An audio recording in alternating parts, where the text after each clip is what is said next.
The point here is that Democrats have done something that's very un-Texan. They've turned their backs on their fellow Texans. When it came to a fight, they turned and ran away, not just from this redistricting fight, they ran away from dealing with the flooding issues that are still echoing across the Kerrville area. Families desperately need results from the state legislature in this 30-day special session that are not going to be delivered because Democrats are hanging out in Chicago and New York and other places. Well, I literally just made a video about this topic 2 days ago where I briefly mentioned in the video about how Texas was going to redistrict their state in favor of the Republicans, as well as discussed how the Supreme Court will be re-examining a court case that addresses the legality of racial gerrymandering, where the Supreme Court will be taking another hard look at that to see if district lines should be drawn with minorities in mind or not. And if the Supreme Court decides on this in favor of the Republicans, it could be huge. But little did I know at the time of that video that this Texas redistricting effort by the Republicans would lead to this disaster, all because of the Democrats handling it so foolishly and poorly. Essentially, Texas House Democrats, rather than showing up to their jobs where they would be forced into the reality of the redistricting efforts in Texas that could likely eliminate 5 total Democrat seats from that state, chose to instead flee the entire state and abandon their jobs altogether, many of them fleeing to Illinois. And they are absolutely getting shredded for this. This Fox News article title summarizes it pretty well. Texas Dems ripped for cartoonishly dumb strategy to flee to blue state notorious for gerrymandering. Yes, so let me explain real quickly what's going on here. This is the state of Texas currently, and this article says it too. Texas House Republicans unveil new congressional map that looks to pick up 5 GOP seats. This will be, of course, at the expense of 5 Democrat seats. And this is completely fair in all honesty, because what happens is you need to redistrict your state every so often so that it better reflects the voting patterns of your state, so that the House is more accurately representing the voters of your state. And with Texas, nobody's kidding ourselves here. Texas is a predominantly red conservative state. It's no secret. But with the Democrats being the absolute toddlers that they are, they can't handle this. And instead, many of them, we're talking dozens most likely, chose to flee to the state of Illinois, where Governor J.B. Pritzker of Illinois decided to interfere in Texas redistricting out of feigned concern to prevent gerrymandering. Pritzker is hosting Texas Dems who fled the state to prevent a vote. They are in danger of arrest. And I love this post so much for showing what the district lines look like in the state of Illinois, because this is the ultimate foolish irony that Fox News article was referencing. Running to the gerrymandered state of Illinois, this is perhaps one of the most deliberately gerrymandered states in Democrat favor in all of America. This is a state that, despite receiving 41.3% of the Republican vote and having 17 total states, only has 3 of those seats occupied by Republicans and the rest occupied by Democrats. 41.3% of the vote. That percentage means that the Republicans should be controlling at least 6 or 7 seats, but they only have 3 because the Democrats literally gerrymandered the hell out of Illinois. This is an even better example of the state of Illinois. This is a literal district in Illinois that has been gerrymandered. This is what a gerrymandered district looks like. These lines do not make sense. This is not an efficiently drawn district line. This is a deliberately drawn district line, done so to lump as many minorities into it as possible, once again, in order to gain Democrat support. And so this is what Republicans are fighting against, because this is a bunch of nonsense. And in a few months, the Supreme Court will be re-examining the case that addresses intentional racial gerrymandering, because this is absurd. Now, here's the fascinating thing. This is Texas Democrat Ann Johnson speaking yesterday about her fellow Democrats' decision to flee the entire state. This is what she had to say. Take a listen. Greg Abbott is threatened to remove you and your colleagues if you don't return by this afternoon. And Attorney General Ken Paxton is calling for arrests, saying the state should, quote, hunt down those who think they're above the law. Does that worry you at all? I mean, I think it shows how desperate they are. I'm not surprised that they would levy these threats, because I realize my colleagues have fallen victim to them.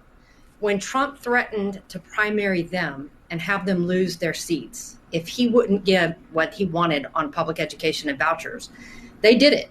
And so now Trump has again said he wants Greg Abbott and Texas Republicans to give him 5 congressional seats, because he is afraid of voters in November of 2026. And they, again, have said they'll give it. Quorum break is an extraordinary act. It is not anything I take lightly.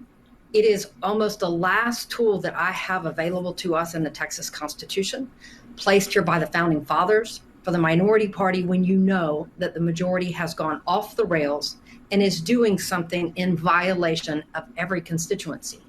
And so I don't take this lightly. So much ridiculous nonsense spewing out of her mouth in typical true Democrat politician fashion. First and foremost, the Republicans are not the desperate ones here. The desperate ones are all of the cowardly Texas Democrat representatives who, instead of showing up to quorum to vote on this and take the loss like respectable, dignified men and women, they fled their entire state and hid like cockroaches in Illinois, as well as Boston and New York and a few other places. They are derelict of their duties and abandoning their positions all over a typical redistricting of the Texas state. And now the fact of the matter is, truthfully, the Democrats are getting a taste of their own medicine. They gerrymander like no other, like I showed you in Illinois, and they've done it in other states too. Louisiana has the court case that's going to be shown again in front of the Supreme Court later this year because Louisiana also has abysmal gerrymandering going on. And so the second it gets turned around on them, they flip out and they do stuff like this, like the Fox News article said, cartoonishly bad strategies. They fled the state. It's outrageous. In the real world, if you don't show up for your job, you're fired. But with these Democrats, the delusion continues to get even more thick. Take a listen to this. But ultimately, they have to come back, do they not? And they'll have to vote. Isn't that the ultimate scenario, the reality of the situation, that they're going to have to come back to Texas eventually? Well, sure. They live in Texas and they're Texans. But what they're doing right now is spreading the word across the country about what's happening in Texas because so many people don't know. Our legislature had adjourned. The governor called a special session just a couple of weeks ago. A lot of Texans don't even know this is happening. But when they find out, they are angry.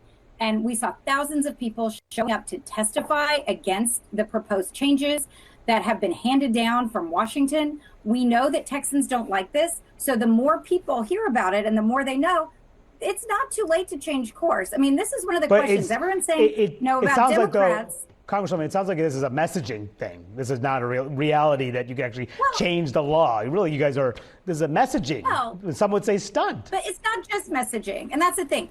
I mean, one of the things is that this gives people time to call their legislators, especially the Republicans who are being asked to vote on this map, this bill, and say no, right? Governor Abbott doesn't have to pass the bill. He doesn't have to take orders from President Trump. That is what you call delusion right there. I like how the reporter said that some are saying this is a stunt because that's all the Democrats do at the end of the day. They grandstand and they pull publicity stunts like this nonsense. But this woman, you can't ask for a more delusional person. I want to remind everybody, that's what Texas looks like, the red and the blue. Okay, I think you know what those colors mean if you're watching this kind of a political channel right now. She really said that Texans don't want the redistricting, that Texans are against this. Who is she speaking for?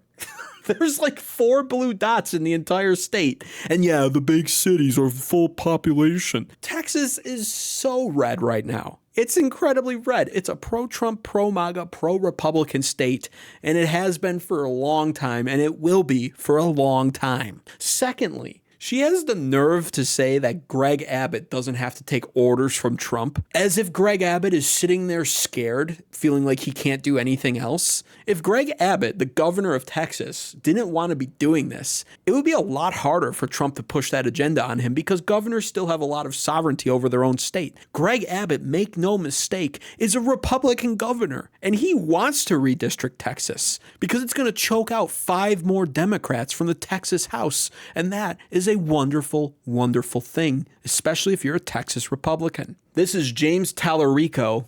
I think I'm saying his last name correctly there. He's a Texas Democrat representative who also fled his state, and he was on the Brian Tyler Cohen show, who's some sort of weird liberal YouTuber. This is what he had to say about fleeing his state. He wants you to know how much of a sacrifice it was for these Texas representatives to flee Texas in order to avoid quorum and avoid voting on the Texas redistricting. Take a listen to his sob story. You know, as a state representative, I get paid about $600 a month. before taxes. And so that's not much to live off of. And so many of my colleagues, including myself, we have day jobs that help us pay the bills. And by breaking quorum, we are leaving those day jobs behind. We are sacrificing the income that we need to make ends meet. I also have colleagues who are leaving behind young children. I have some colleagues who are leaving behind aging parents. So this decision was not made lightly. It's a cost to all of us, a financial, a professional, a political, a personal cost to do something like this.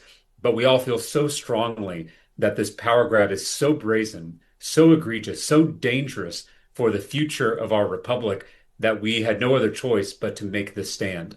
And I hope what it does is I hope it inspires not just all Texans, but all Americans to step up and do something to stop this power grab from happening. He hopes that their cowardly action of abandoning their duty and their jobs, and in some cases their infant children, by fleeing the state over redistricting is inspiring to you. He hopes that these Texas Democrats who left their families and jobs behind so that they could flee to Illinois and hide with Governor J.B. Pritzker is inspiring to you. These people are making nothing, according to him. $600 a month. They need their day jobs and they're going to lose them now. But at the very least, they took a stand by running away. That's his message. That's a Democrat for you, all right. Now, here's what it did do. I don't think it's inspiring anyone, but what it did inspire, not in the way he was hoping for, was Governor Greg Abbott, who decided that he was going to order the Texas Rangers to launch investigations into the absconded Democrats for felony bribery. This extends to those who aided and abetted their escape. Reports indicate that many absentee Texas House Democrats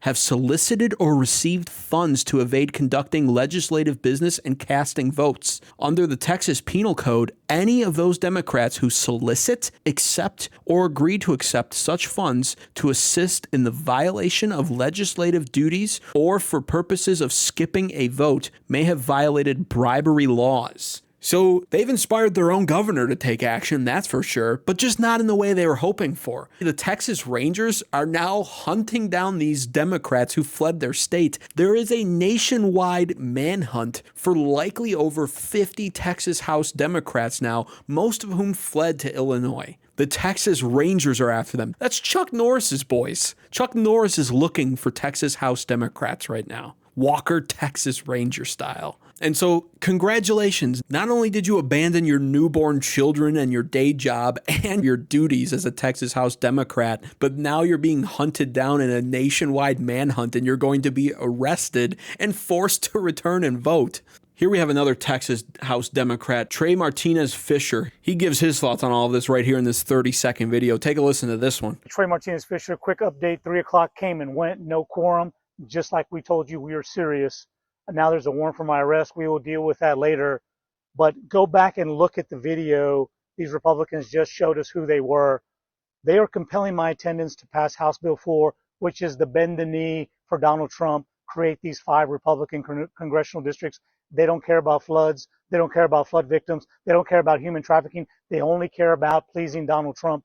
I'm not going to be a party to that. Here's the even funnier thing. They do care about the floods. They were going to vote on what to do about the floods as well. There was supposed to be a whole decision on that, and Governor Greg Abbott covered that in the first clip that I showed at the beginning of this video, because it's actually the Democrats, by abandoning their own state and fleeing to Illinois, who are now holding up Texas flood relief. All because they can't handle redistricting in their state. This is not the Republicans' fault or Governor Greg Abbott's fault. This is once again the Democrats' fault, and they're trying to somehow gaslight people into believing that it's the Republicans' fault. The Democrats fled. They had one job to do, show up. They couldn't even do it. They fled. Cowards. It's the party of cowards. And so here we go. This is an official tweet from Governor Greg Abbott, where he states, Texas House Democrats abandon their duty and are holding flood relief and property tax cuts hostage. True. I ordered Texas DPS to arrest and return every derelict House Democrat to the Texas Capitol. This order will remain in effect until all missing Democrats are accounted for. He posted an official screenshot of the order to arrest delinquent House Democrats. You gotta love it. You gotta love it. This is a good governor right here, and this is why Texas is such an incredible state. Probably the best state in all of America. Maybe Florida rivals it. But finally, I'm going to leave you with perhaps the best Texas Democrat spokesperson to speak on all of this to let you know just how much the Democrats are panicking over this. She's probably someone who could very well wind up losing her position as a Texas Democrat politician, especially if the Supreme Court rules in favor of the Republicans when they readdress racial gerrymandering later this fall. None other than everyone's favorite politician, Jasmine Crockett. Take a listen to what she has to say, but before you do, make sure to subscribe right now to American Advocates if you're enjoying this content, especially if this is not your first or second time watching my content. Just hit subscribe. It's 100% free to do. Don't be a cheap, cowardly Democrat and flee this video onto some other weird YouTube page like the Democrats would. You can't escape this district. This is the American Advocates district, and you're locked in. You have to vote for me, so click subscribe right now and give this video a like for the algorithm. Without further ado, though, I leave you with Jasmine Crockett. Yeah, I don't know where we're going, but right now, all I know is that we've got to do everything that we can to save this country, because right now it feels like we're going to hell, and it doesn't seem like we have a way back. I actually had to leave a congressional delegation trip where we were in, I was in London at the time with the Judiciary Committee, and it is very frightening to see how far, how much influence this terrible regime is having, not just in this country, but on other countries. It is also terrible that our friends don't know if we can be good friends. We know that Canada is upset with us. We know that Mexico is upset with us. So the only thing that I know is that democracy is hanging by a thread, if that much. And so I do believe that we need to do everything that we can in this moment. And ultimately, the history books will write kindly about us, and well, we'll see what they write about the other side. The Democrats are so egregiously focused on what the history books will say, probably because they're nothing more than a collective group of low IQ, narcissistic idiots, and all they're focused on is what people think about them. Thankfully, for the fate of our entire nation, the Democrats are entirely out of touch with the will of the people, and moments like this highlight this. What an embarrassment the Democrat Party is. When you have over 50 Texas Democrat politicians fleeing their own state, all to hold up some simple redistricting plans because they don't like what the results will be. Be sure to comment down below if you want to see pictures of some of these Texas House Democrats being arrested in Illinois and forced to return to do their job. I'll be on the lookout for it, and if they pop up, I'll post it in the community tabs of this YouTube page. Thanks for watching.